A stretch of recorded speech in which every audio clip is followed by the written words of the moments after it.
Hi friends, welcome to my channel. நம்ம இன்றைக்கி ஈஸியாக சிம்பிளாக பச்சை பட்டாணி உருளைக்கிழங்கு மசாலா தான் பண்ண போகிறோம். அதுக்கு நான் நாள் நைட்டே பச்சை பட்டாணி ஊற வச்சுட்டேன்.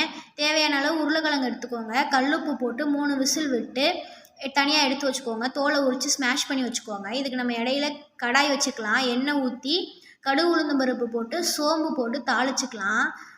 ஒரு பச்சை மிளகா, நீளமான பச்சை மிளகாயை 2ஆக நறுக்கி போட்டுக்கலாம். ஒரு கைப்பிடி அளவு கருவேப்பிலை போட்டுக்கலாம். நான் பொடியாக 4 வெங்காயம் சாப் பண்ணி வச்சுருக்கேன். அதை ஆட் பண்ணி நல்லா வதக்கிக்கலாம். பொன்னிறமாக மாறுற வரைக்கும் வதக்கிக்கலாம். இப்போ நம்ம 1 டேபிள் ஸ்பூன் இஞ்சி பூண்டு பேஸ்ட் போட்டுக்கலாம். இஞ்சி பூண்டு பேஸ்ட் போட்டு நல்லா வதக்கிக்கலாம். இப்போ ஒரு கைப்பிடி அளவு புதினா ஆட் பண்ணியிருக்கேன். புதினா ஆட் பண்ணிவிட்டு நல்லா வதக்கிக்கோங்க. இப்போ நான் 3 பெரிய பழுத்த தக்காளியாக நைஸாக கொரன்னு அரைச்சி வச்சுருக்கேன். அதை ஆட் பண்ணிவிட்டு மஞ்சத்தூள் போட்டு நல்லா வதக்கிக்கலாம். மஞ்சத்தூள் போட்டு உப்பு தேவையான அளவு போட்டு வதக்கிக்கலாம் நல்லா.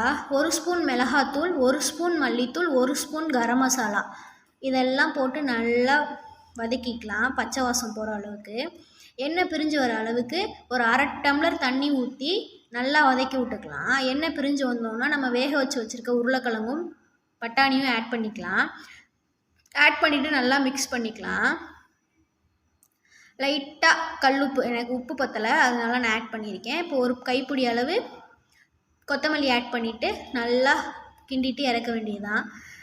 டெய்லி நியூ ரெசிபிஸ் பார்க்க நம்ம சேனலை சப்ஸ்கிரைப் பண்ணிக்கோங்க. தேங்க்யூ.